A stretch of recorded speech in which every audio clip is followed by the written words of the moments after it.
जय Hind. My self रुचि द्विवेदी। और इस ड्रेनेज सिस्टम में हम सबसे पहले स्टार्ट करेंगे बेसिक पॉइंट से। मीन्स हम पहले नहीं जस्ट कूदने लगेंगे टॉपिक्स पे कि इंडस रिवर सिस्टम क्या है, गंगा रिवर सिस्टम क्या है, ब्रह्मपुत्र रिवर सिस्टम क्या है, कावेरी रिवर सिस्टम क्या है, कृष्णा रिवर सिस्टम क्या है, नर्मदा रिवर सिस्टम क्या है। हम इन सब में नहीं घुसेंगे। पहले एक्चुअल में रिवर के बारे में हम कुछ बेसिक सी इंफॉर्मेशन ले लेते हैं, जिससे आगे जो भी टर्मिनोलॉजी यूज्ड होगी वहां हमको दिक्कत ना आए उसको समझने में। क्लियर है? लेकिन ये समझिए कि यहाँ से क्वेश्चन नहीं बनता है। क्वेश्चन इस तरीके से नहीं बनेगा।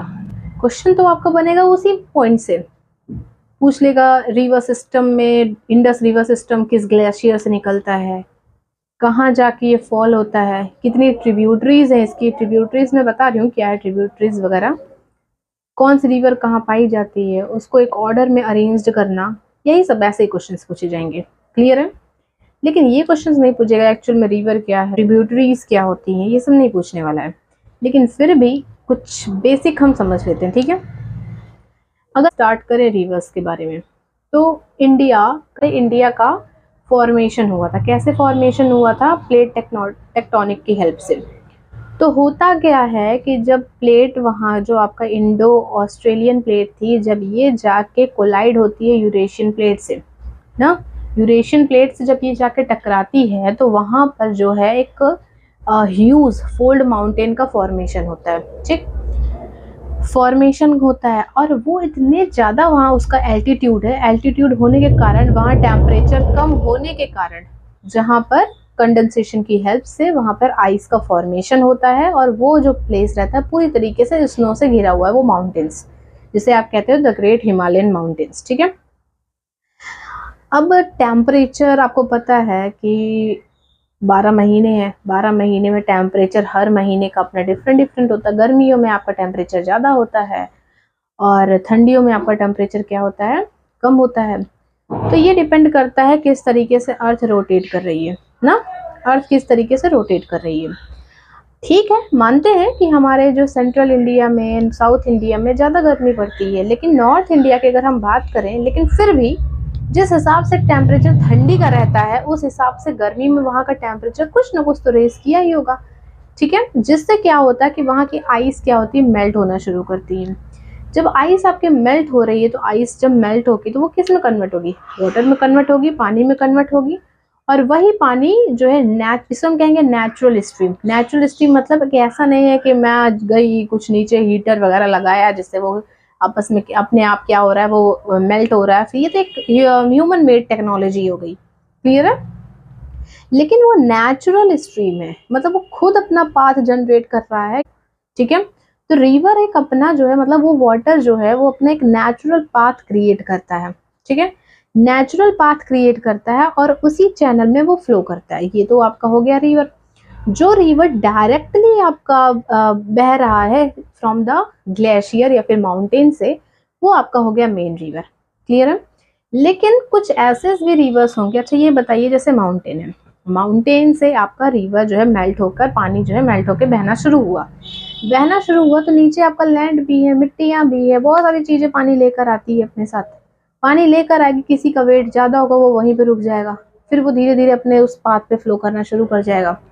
तो मीन्स वाटर अपने साथ कई चीज़ें लेकर आती है, क्ले लेकर आती है, सिल्ट लेकर आती है, सॉइल वगैरह वहाँ पर ऐसे इस तरीके से वहाँ पर लेवल इंक्रीज या फिर डिक्रीज होता रहता है।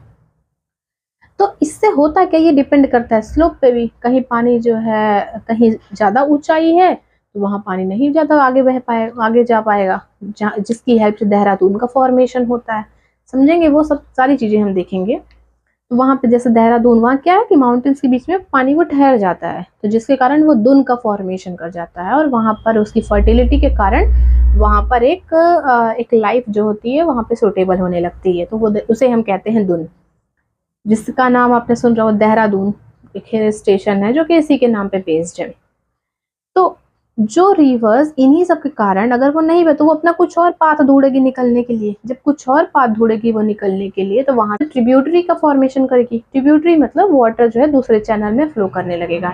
जैसे बात करें अगर हमारे गंगा रिवर की, तो गंगा रिवर में मैं अगर अपनी पर्टिकुलरली मैं अगर अपनी बात करूं तो मैं बिलोंग करती हूँ सुल्तानपुर से। तो सुल्तानपुर में जो यहाँ पर रिवर जो बहती है वो कौन सी है? गोमती रिवर है। और गोमती रिवर जो है एक पार्ट है किसका? गंगा रिवर का। गंगा रिवर मेन रिवर है। तो गंगा रिवर अगर वो मेन रिवर है लेकिन गोमती भी तो उसी का पार्ट है, तो वो वहां से चैनल उसका डिवाइड हो जाता है। चैनल वो डिवाइड हो गया जिसको हम कहते हैं कि ये गंगा गोमती रिवर जो है वो गंगा रिवर की ट्रिब्यूटरी है। ठीक है, हम बताएंगे, पिक्टोरियल भी हम चीजों को समझेंगे, लेकिन एक बार हम देख लेते हैं कि एक्चुअल में रिवर होता क्या है। तो मैंने यहाँ पे बता रखा है, जो भी मैंने आपको समझाया सेम वही चीजें मैंने यहाँ पर लिख रखी है। देखिए क्या लिख रखा है। रिवर जो होता है एक नेचुरल स्ट्रीम होता है। ठीक है, मैं लिख के इसलिए बता रही हूँ क्योंकि अगर मैं ऐसे ही मैं यहाँ पे लिखने लगी तो बहुत ही ज्यादा टाइम लॉस होगा हमारा। हमारा मेन है उद्देश्य कि हमें कॉन्सेप्ट समझ में आए। ठीक है, तो रिवर क्या है? एक नेचुरल स्ट्रीम है। नेचुरल स्ट्रीम किस चीज की है? वाटर की है। ठीक है, जो फ्लो करेगा किसमें? एक चैनल में। उसका पर्टिकुलरली एक चैनल रहेगा विद डिफाइंड बैंक, मतलब एक बैंक। जैसे रिवर है, ऐसा नहीं कि जब मन चाहे कभी भी बह रहा है, एक डिफाइंड उसकी बैंक रहेगी। डिफाइंड बैंक मतलब वो कई सालों से, ऐसा तो है नहीं रिवर आज बहेगी कल नहीं बहेगी, ऐसा तो है नहीं। वो कई सालों से बहती आ रही, वो अपना पाथ खुद जनरेट करे। तो उसी पर, जैसे मान लीजिए अगर मैंने यहाँ से कुछ पानी निकल रहा है, तो जब ऑलरेडी यहाँ पर स्लोप बन चुका है, पानी निकलने का यहाँ स्लोप बन रहा है, नीचे यहाँ पर स्लोप ऐसा है कि पानी यहाँ से बह सकता है, तो वो दूसरा पाथ क्यों ढूंढेगी? वो डायरेक्टली उसी में जाएगी। सपोज दैट इधर अगर यहाँ से पानी निकल रहा है, यहाँ ऊंचाई है दोनों साइड, तो पानी तो बीच में जहाँ पे थोड़ी सी गहराई रहेगी वहीं से निकलेगा। वो गहराई पहले तो थी नहीं, उसने खुद कई सालों से वो अपने चैनल का उसने फॉर्मेशन किया है। ठीक है, उसे कहेंगे हम डिफाइंड बैंक। ठीक है, तो ये आपका नेचुरल स्ट्रीम है जो वाटर एक अपने चैनल यानी डिफाइंड बैंक में जो फ्लो करता है, ये आपका होता है रिवर। ठीक, आगे लिखा है generally river along with its paths is joined with another river. दूसरी रिवर से भी बह सकती है, जैसे गंगा रिवर है। गंगा रिवर की मेन ट्रिब्यूटरी यमुना भी है। यमुना की खुद भी बहुत सारी ट्रिब्यूटरी है, चिनाब है, झेलम है। ठीक है, तो रिवर जो है वो रिवर से भी कनेक्ट हो सकता है या तो कोई स्ट्रीम से, जो कि उसकी एक खुद की मेन रिवर की वो ट्रिब्यूटरीज कहलाती है, ट्रिब्यूटरी है। ठीक है, ये आपका होता है रिवर। हम समझ लेते हैं इसको एक बार।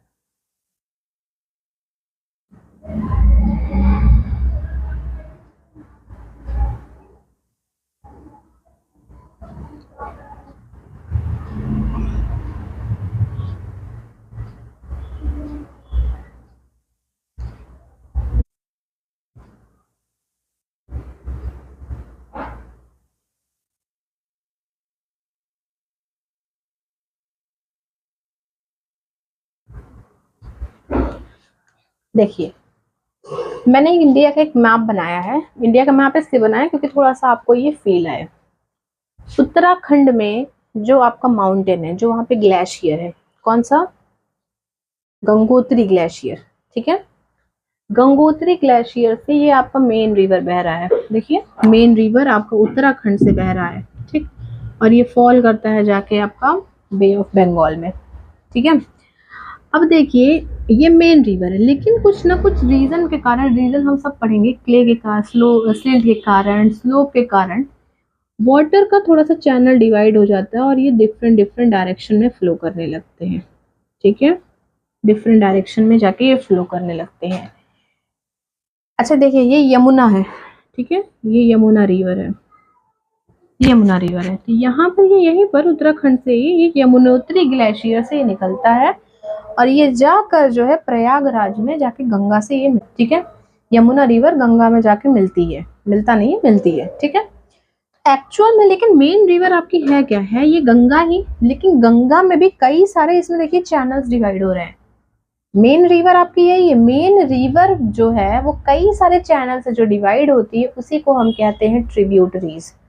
क्लियर है? हम पढ़ेंगे। इधर आपका गंगा रिवर का हो गया, यहाँ पर आपका यहाँ से अराइज होता है आपका इंडस, इंडस रिवर हो गया।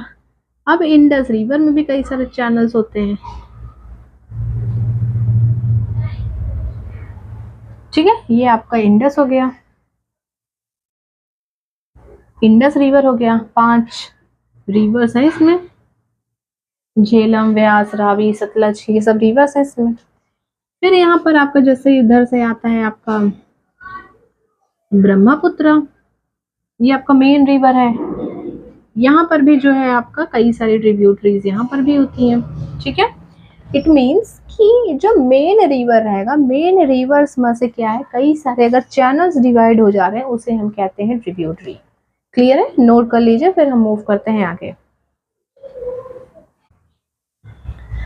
अब देखिए ड्रेनेज बेसिन क्या होता है। ड्रेनेज बेसिन एक वो एरिया होता है जो मेन लैंड और उसकी ट्रिब्यूटरीज जिस एरिया को ड्रेन करती है, उस एरिया को हम कहेंगे ड्रेनेज बेसिन, ठीक है। जैसे मैंने जो आपको भी एग्जांपल बताया इंडिया में, वो भी गंगा रिवर का, तो गंगा रिवर और उसकी जो ट्रिब्यूटरीज हैं, तो जितने एरिया को वो जहां से ड्रेन हो रही है, ओवरऑल जितना भी एरिया है, उसको हम कहते हैं ड्रेनेज बेसिन, ठीक है। यानी area drained by main river and its tributaries. वो एरिया जो मेन रिवर और उसकी ट्रिब्यूटरीज द्वारा ड्रेन किया जाता है, उसे हम कहेंगे क्या, ड्रेनेज बेसिन। अब ये ड्रेनेज बेसिन कई सारे चीजों को अफेक्ट करता है। जैसे पहला तो आपका फैक्टर हो गया एग्रीकल्चर,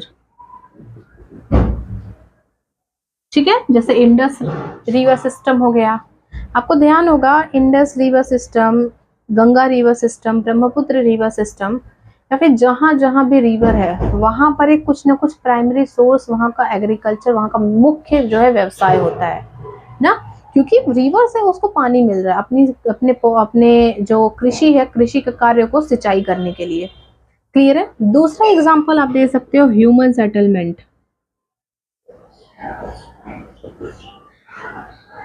ह्यूमन सेटलमेंट कैसे, आपको याद होगा हिस्ट्री में, जब आप एंशिएंट हिस्ट्री आपने पढ़ा होगा, उसमें आपने ध्यान दिया होगा कि जो इंडिया के आसपास इंडस वैली सिविलाइजेशन जो है, वहां पे उसका एक सेटलमेंट शुरू हुआ था। वो सेटलमेंट किस पे डिपेंड किया था, पहले तो इतना ज्यादा पता नहीं था कि अच्छा हाँ इंडिया में भी ऐसी ऐसी चीजें हैं ना। हिस्ट्री में क्या है, एंशिएंट हिस्ट्री में आपने यही पढ़ा था, सबसे पहला सेटलमेंट अगर आप पढ़ते हो, कोई एक खोज मिलती है सबसे पुराना अगर कहीं पे सेटलमेंट हुआ है, तो वो आपका इंडस वैली सिविलाइजेशन का है। इंडस वैली सिविलाइजेशन क्यों, नाम सिविलाइजेशन भी तो रख सकते थे वहां पर, लेकिन इंडस वैली सिविलाइजेशन क्योंकि इंडस नदी के किनारे उसी के बैंक पे लोगों ने सेटल होना शुरू किया। क्यों सेटल होना शुरू किया, जैसे देखो सब्जेक्ट की कनेक्टिविटी इसी को कहते हैं। आप जब एंशिएंट हिस्ट्री पढ़ा, उससे आप ज्योग्राफी को कैसे लिंक करोगे। जब आप जो है एंशिएंट हिस्ट्री में हमने देखा था कि पहले paleolithic age, mesolithic age, neolithic age, लोग पहले डिपेंड करते थे पत्थरों पे ना। अर्ली लाइफ कैसे रहती थी, लोग मार पीट के खाते थे लोगों को, कभी किसी को मार दिया, कभी किसी को मार दिया, मतलब एक सेटलमेंट नहीं था। अपने जानवर, जब उन्होंने एनिमल्स की रेयरिंग करनी भी शुरू की, उसको पालना भी शुरू किया, तो उन्होंने क्या, जानवरों को साथ में लेके घूमते थे वो। लेकिन अब उन्होंने खेती करना शुरू किया। जब खेती करना उन्होंने शुरू किया तो उनको सेटलमेंट चाहिए, वहां रुकना भी पड़ेगा। और रिवर जब उन्होंने एग्रीकल्चर का काम करना शुरू किया, तो कहाँ से उनको पानी भर में, उसको सिंचाई की भी तो जरूरत है। तो सिंचाई के लिए उन्होंने अपनी खेती को एस्टेब्लिश करना शुरू किया नदियों के किनारे। अब नदियों के किनारे, अब वो खेती ऐसे तो है नहीं कि जो है कि अब चलो ठीक है आज बो देते हैं फिर आएंगे 1.5-2 साल बाद, ऐसा तो होता नहीं है। इट मीन्स कि अगर उन्होंने कोई भी खेती को वहां पर अगर उसको उगाया है, वहां पर अगर उसको उन्होंने उसका कल्टीवेशन करना उन्होंने शुरू किया है, तो इट मीन्स उनको उसकी देखभाल भी करनी पड़ेगी। तो धीरे धीरे उन्होंने सेटलमेंट करना शुरू किया, और सेटलमेंट करना शुरू किया उन्होंने तो इंडस नदी के किनारे जो है सबसे पहला हमें जो है एक एविडेंस मिलता है कि इंडिया में जो है बहुत पुरानी एक तरीके की यहाँ पर सेटलमेंट थी, जो कि है इंडस वैली सिविलाइजेशन। ठीक है। उसके बाद जब वहाँ पे इश्यूज वगैरह, ऐसा क्लियरली एविडेंस नहीं है कि एक्चुअल में क्यों वहाँ का सेटलमेंट डिस्ट्रॉय हो गया, लेकिन ऐसा माना जाता है कि जो है कई बार हो सकता कोई आक्रमण हो गया हो, या फिर पूरी की पूरी जो है सेटलमेंट जो है नदी बाढ़ वगैरह में जो है डूब गई हो, तो लोगों ने जो धीरे धीरे जो है शिफ्ट करना शुरू कर दिया, कहाँ पर, हमारे नॉर्थ ईस्टर्न पार्ट में, यानी जहाँ पे गंगा रिवर सिस्टम है, फिर वहाँ पे धीरे धीरे उन्होंने रहना शुरू किया, जहाँ पे महाजनपदास का आपका एक तरीके से वहाँ पे सेटलमेंट शुरू होता है। That will be the portion of history, अगर मैं बताने लगी तो खत्म ही नहीं होगा, ठीक है। तो ये आपका एग्रीकल्चर और ह्यूमन सेटलमेंट पूरी तरीके से डिपेंड करता है किसके ऊपर, उसके ड्रेनेज सिस्टम पे, ठीक है।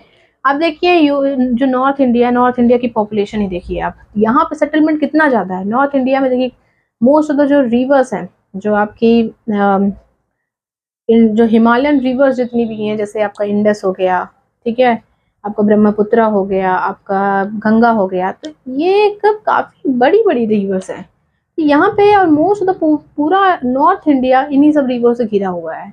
तो मतलब अगर आप कंपेयर करोगे, और काफ़ी बड़ी बड़ी हैं रिवर्स हैं, मतलब काफ़ी लंबा इन्होंने जो है एक लेंथ को कवर किया। ड्रेनेज बेसिन काफ़ी बेहतरीन, काफ़ी बड़ा है।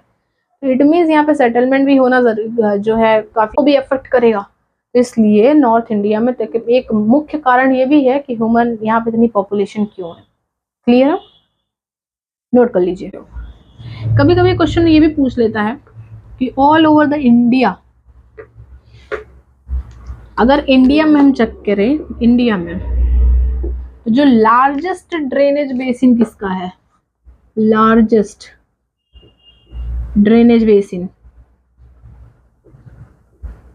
तो आपका गंगा रिवर का है, ठीक है। और अगर हम वर्ल्ड में बात करें, वर्ल्ड लार्जेस्ट ड्रेनेज बेसिन, तो वो अमेज़न है।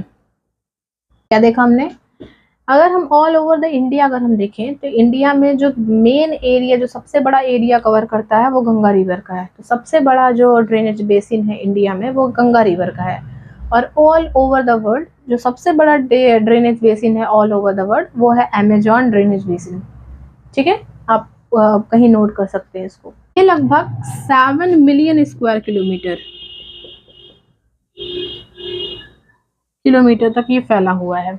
क्लियर है, जब हम गंगा ड्रेनेज सिस्टम पढ़ेंगे, मैं आपको इसको वहां क्लियरली पूरे विस्तार से बताऊंगी। जैसे मान लीजिए कि एक मेन रिवर बह रही है, ठीक है, किसी माउंटेन से रिवर बह रही है, लेकिन ये एक दिन का प्रोसेस नहीं, बहुत सालों का प्रोसेस है, बहुत ही ज्यादा सालों, मिलियंस ऑफ ईयर्स हो गया, थाउजेंड्स ऑफ ईयर्स हो गया, इतने सालों की बातें हैं। तो धीरे धीरे ये अपने साथ रॉक भी, पानी अगर वो रिवर सिस्टम अगर बह रहा, तो ऑब्वियस सी बात है कि वो रॉक भी बहेगा, रॉक के भी टुकड़े होंगे, ठीक है, जिससे कई सारे यहाँ पर सिल्ट क्ले वगैरह ये लेकर आती है रिवर, और भारी होने के कारण जब काफी वेट हो जाता है, तो वहीं पर जो है डिपॉजिट हो जाता है। इस तरीके से कई सालों में यहाँ पर डिपॉजिट होने लगते हैं क्ले, सिल्ट, रॉक वगैरह ऐसी चीजें। तो जो रिवर ऑब्वियस सी बात है जब आती है, तो ये डिवाइड के कारण जो यहाँ बैरियर आ गया है, वो यहाँ से मूव करने लगती है, जिसके कारण यहाँ पे दो तरीके के रिवर्स यहाँ पे बहने लगती है, चैनल वहाँ पे डिवाइड हो जाता है, और जिसको हम कहते हैं वाटर डिवाइड, ठीक है। जब ये काफी ज्यादा इकट्ठा हो जाता है, और इसी को फिर आप नाम देते हो डेल्टा का, ठीक है, डेल्टा का। क्लियर है, नोट कर लीजिए, अगर रफली बना लीजिए, फिर मैं आपको बता देती हूँ।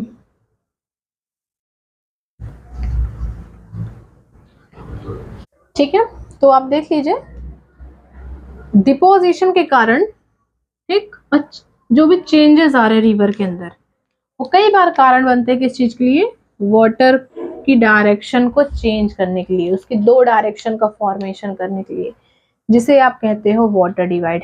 And all over the world जो सबसे ज्यादा और सबसे बड़ा जो आपका वाटर डिवाइड है, वो है आपका continental delta of United state, ठीक है। यूनाइटेड स्टेट में जो वाटर डिवाइड वहां का सबसे बड़ा ऑल ओवर द वर्ल्ड में है, ये आपका आप चेक करोगे मैप को, तो आपको ये दिखेगा गल्फ ऑफ मैक्सिको के पास, आप चेक कीजिएगा, गल्फ ऑफ मैक्सिको के पास आपको ये वाटर डिवाइड, वर्ल्ड में सबसे बड़ा वाटर डिवाइड आपको दिखेगा कि हम जर्नी समझते हैं। ठीक है, ठीक है। अगर हम जर्नी ऑफ रिवर को समझें तो आप देख रहे हैं कि ये माउंटेन है, माउंटेन से आपका ये रिवर बन रहा है। ठीक है, ये आपका रिवर फ्लो कर रहा है। ठीक है, तो जो आपको पता है कि रिवर अगर फ्लो करेगा तो ऑब्वियस सी बात है कि वो हायर एल्टीट्यूड से लोअर एल्टीट्यूड की तरफ आएगा। क्यों ऐसा होता है? ड्यू टू ग्रेविटेशन की ना, ग्रेविटी उसको खींचती है, जिसके कारण रिवर इस स्टेज को हम कहेंगे फर्स्ट स्टेज। ठीक है, ये फर्स्ट स्टेज होगा। अब रिवर जब बह के आ रही है, ठीक है, रिवर जब आप बह के आ रही है तो इसको आप कहोगे सेकंड स्टेज। बताती हूँ, डोंट वरी, क्लियर सब समझाएंगे। और जब जाके वो सी में मिलने लगेगा और डेल्टा वगैरह का फॉर्मेशन करने रहेगा तो इसको आप कहोगे थर्ड स्टेज। ठीक है, ठीक। इसे हम दूसरे नाम से भी कहते हैं यूथ स्टेज, यूथ स्टेज। इसे हम कहते हैं मिडिल स्टेज भी, और इसे हम कहते हैं ओल्ड स्टेज। ठीक है, इसे रफली बना लीजिए, फिर हम समझते हैं। देखिए, जो भी हमने अभी उस टॉपिक में समझा, पिछले वाले हमने स्लाइड में देखा, जो हमने एक स्केच बनाया या फिर कह सकते हैं रफ डायग्राम बनाया, हमने उसमें देखा, जो कुछ भी हमने उसमें देखा यहाँ पे हम डिटेल से समझेंगे। ठीक है, अब जैसा कि आपको पता है, जो मैंने बताया आपको कि जो रिवर होता है वो हायर एल्टीट्यूड से लेकर लोअर एल्टीट्यूड पर ये मूव करता है। ठीक है, हायर एल्टीट्यूड से लोअर एल्टीट्यूड पे ये मतलब नीचे गिरता है। और इसकी जो जर्नी रहती है, वाटर की जो जर्नी रहती है, वो सेम एज ह्यूमन की तरह रहती है। ह्यूमन की तरह कैसे रहती है? हम कहते हैं ना कि जो है कई तरीके की हम स्टेज कहते हैं, युवा अवस्था है, बाल अवस्था है, या फिर वृद्धावस्था है, सेम वही चीज। ठीक है, यूथ स्टेज, मिडिल स्टेज और ओल्ड स्टेज। वाटर के भी 3 स्टेज हैं, जिसे हम कहेंगे youth stage, middle stage and old stage. अब हम धीरे धीरे करके हर एक स्टेज को समझेंगे, जो कि बहुत ही ज़्यादा इंपॉर्टेंट है, वो आपको समझना पड़ेगा। ओके,